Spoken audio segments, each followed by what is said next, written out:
Welcome back to TCS EDUWORLD. ഇപ്പോൾ കുറച്ച് നാളായി ഞാൻ വീഡിയോസ് റിലീസ് ചെയ്തിട്ട്. അത് ബേസിക്കലി ഞാൻ കുറച്ച് തിരക്കായി പോയി, കുറച്ച് ജോബ് റിലേറ്റഡ് ഇഷ്യൂസ് കാരണമാണ് കുറച്ച് ഡിലേ വന്നത്. അപ്പോൾ ഞാൻ ഇന്ന് ഇവിടെ വേറൊരു വീഡിയോ ആയിട്ട് വന്നിരിക്കുകയാണ്. അപ്പോൾ ഇവിടുത്തെ നമ്മൾ ലാസ്റ്റ് ജിൻസി ജെസിയുടെ വീഡിയോ ആണ് നമ്മൾ കണ്ടിരുന്നത്.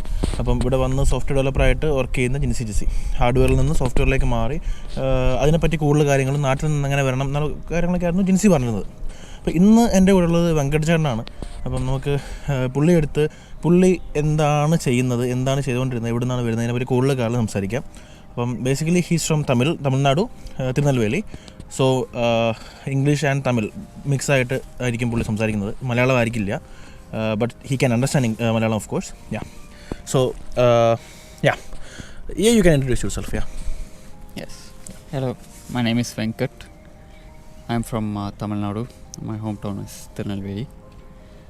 Right now I work as a software engineering lead at Volvo Trucks in Gothenburg. I have around 10 years of work experience, and I've been in Sweden for about 5 years now. That's about me in short. So basically what did you do in your bachelor's? And where did you study it?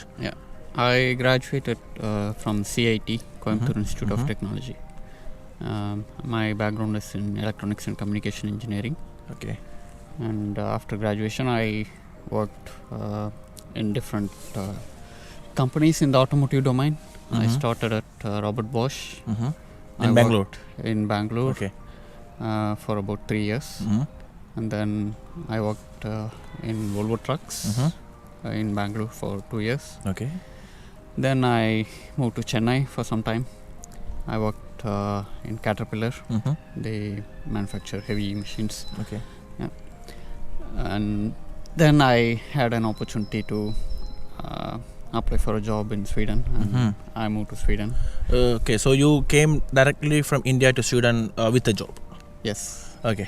I got a job here and then I moved for work.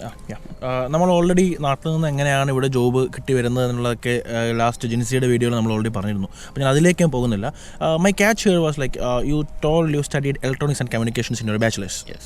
So why are you working as a software engineer? Like, what was your main motivation behind not going into your domain and going to a software domain?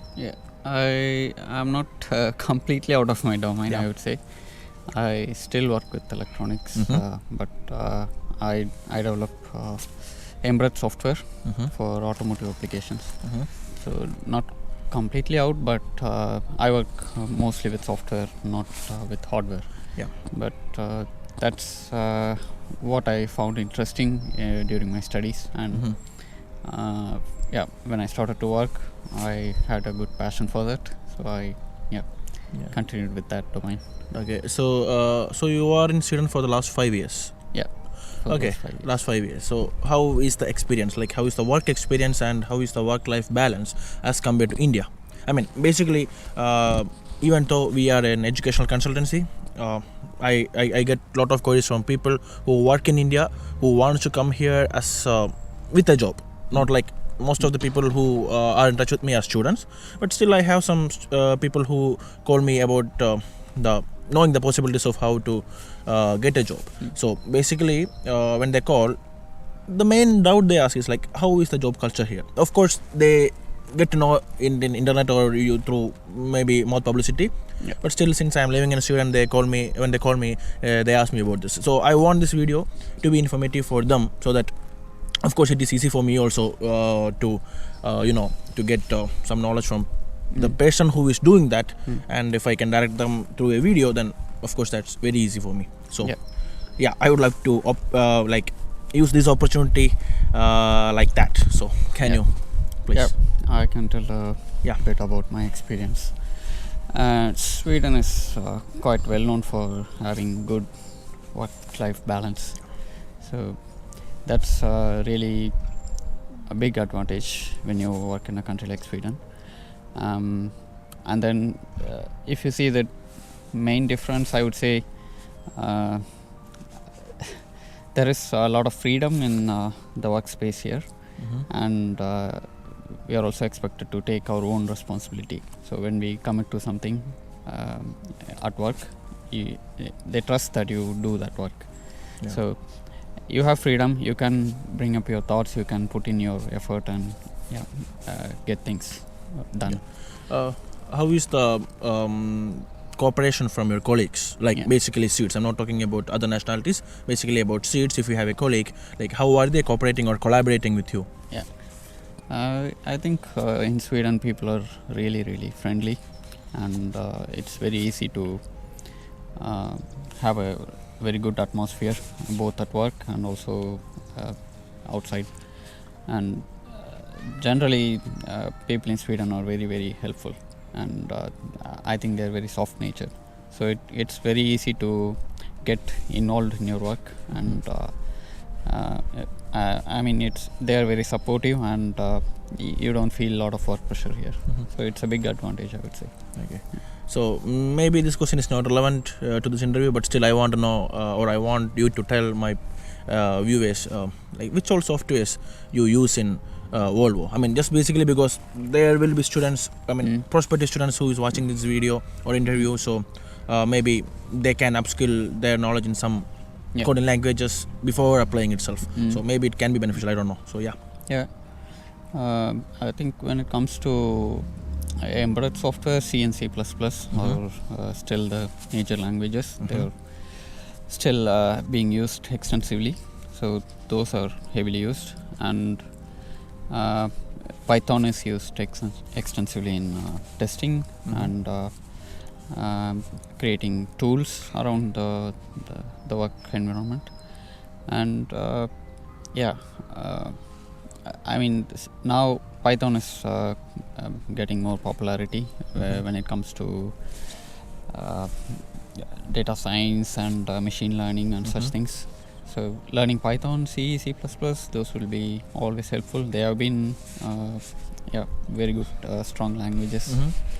And there are of course like languages that are used in web development and IT sectors, but in automotive domain I think these are the main heavily used. Okay, so last but not the least, so for students who are having their already prerequisite bachelors, who are prospective students for masters, for people that will be working in your department if they get a job, do you think from India they should learn some extra skills, like maybe like basically in our universities or in our colleges, for a computer science student, of course they will be more stressing, or they will be giving more emphasis on programming languages. Is there some other things that we should know?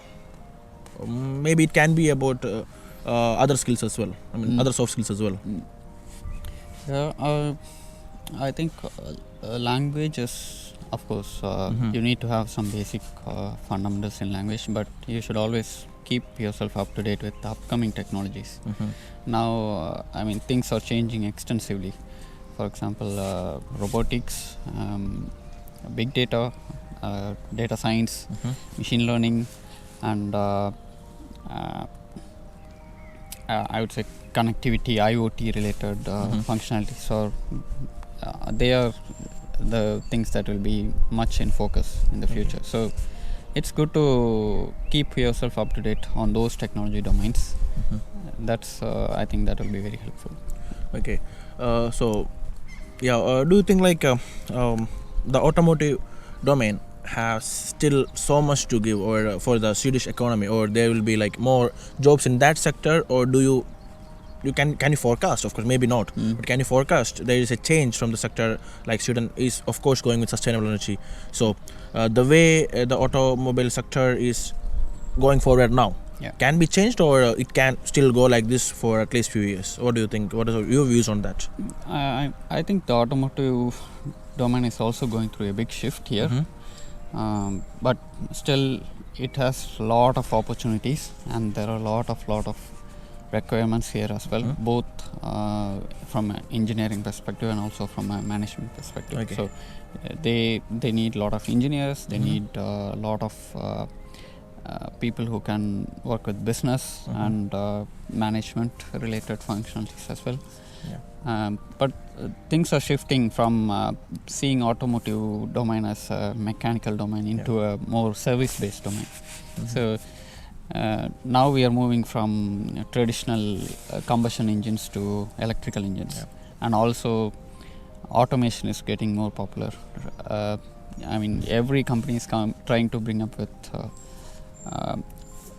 self-driven cars and self-driven trucks, and also the way we see automobiles is changing. So they are turning automobile from a product into service. So in future, like things like Uber, Ola, for example, in India, those kind of functionalities are being looked into by all the big automotive companies as well. They want to sell services instead of just selling a car or a bike. So still there is a lot of opportunities, but I mean, it's very important that students also understand how the economy is changing around these technologies. So you always need to be having a keen eye towards learning and trying to find these opportunities.